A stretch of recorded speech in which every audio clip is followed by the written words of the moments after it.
You're watching Garage TV, that unexplainable passion for motoring. Garage TV HD.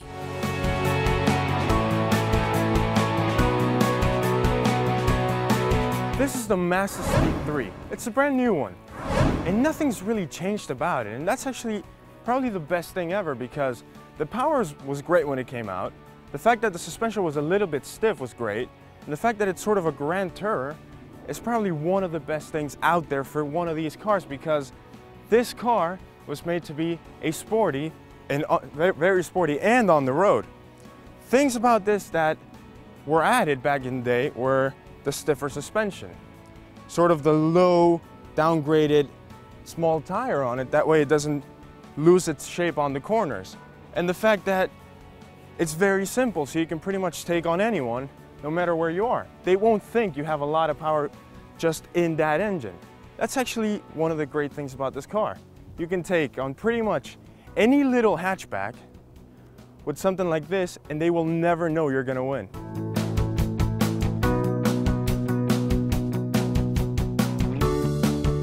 In the standard Mazda 3, you get a 15-inch alloy. In this one, you should get a 16-inch because that's the stock number. But in this one, you get a 17-inch because it's sort of an optional extra.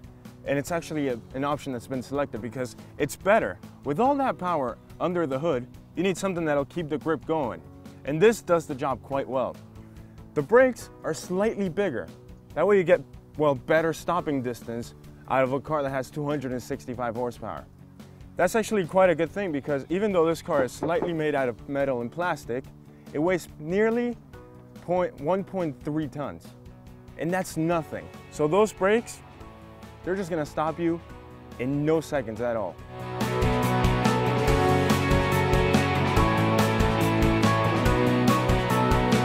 This is where things get interesting because this 2.3-liter engine is probably one of the best out there. And this one has a turbo.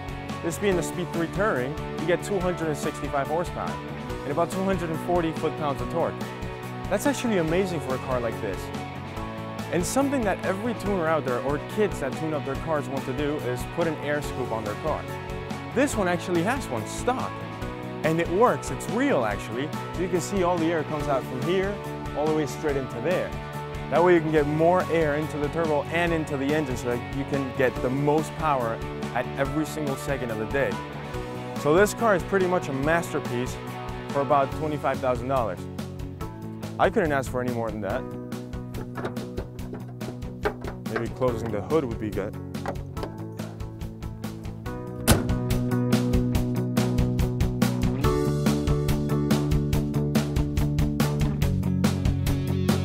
This being a sporty car, you get a spoiler and two exhausts. They're actually a little bit bigger, that way you can resemble the fact that it's a sporty car.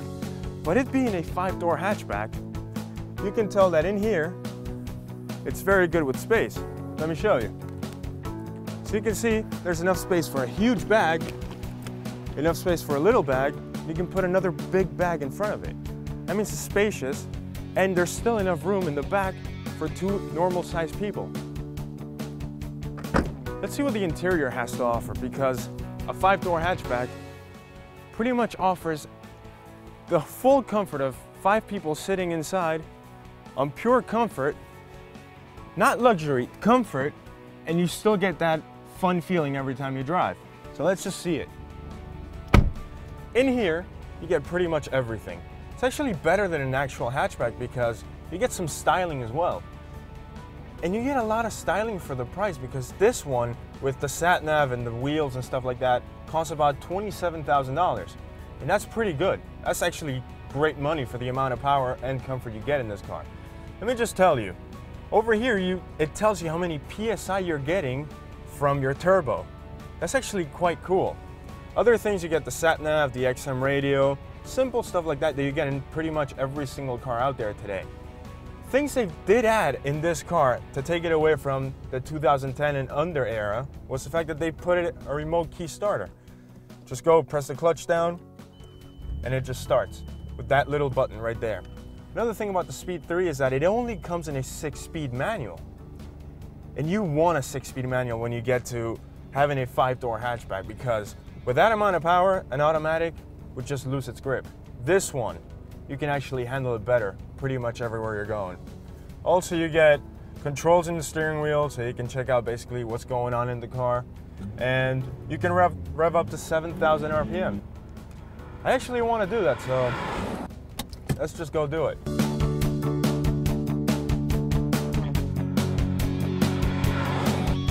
So let's take this vehicle for a ride, because sporty hatchback has to feel great on the road, and it still has to give you that feeling of enjoying yourself, the grip, pretty much everything that you get in any other sports car, but in a family 5-door hatchback. And it does, because with that turbo thing, I know when I'm using it. It tells me how many PSI I'm getting. I absolutely love that. Every time I step on it, in second or third, it tells me how much I'm using. And the thing about the 265 horsepower is that it doesn't really use all that power all of the time, because in first and second gear, they found out that it was spinning the wheels endlessly until they bursted. So they had to lower the power down to about 190, 180, because they didn't want the tires to blow up before you've actually set off. So first and second, you only get about 190 horsepower. That's still not bad. It's a front-wheel drive car. You get the best of both worlds. The only issue you do get once you're in a track or something like that, you get a little bit of understeer, because being a front-wheel drive and having all of that weight in the front, that'll take the front out a little bit. Aside from that, like any other hatchback, it feels great. It's actually rather comfortable, dude, even though it has the 18-inch tires. And the fact that they put the sports suspension in this one made no difference whatsoever. Feels great, the sitting position's excellent, everything's at your reach. The gear lever is actually so smooth and so easy to work on. I mean, it's probably one of the best feeling cars you can actually get. But best thing of all, down here is the traction control. And you can turn it off by pressing it just once. And then, and only then, is when the fun starts.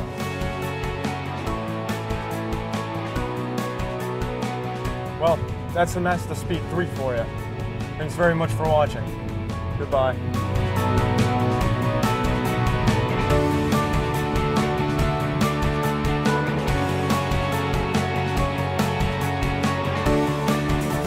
You're watching Garage TV, that unexplainable passion for motoring.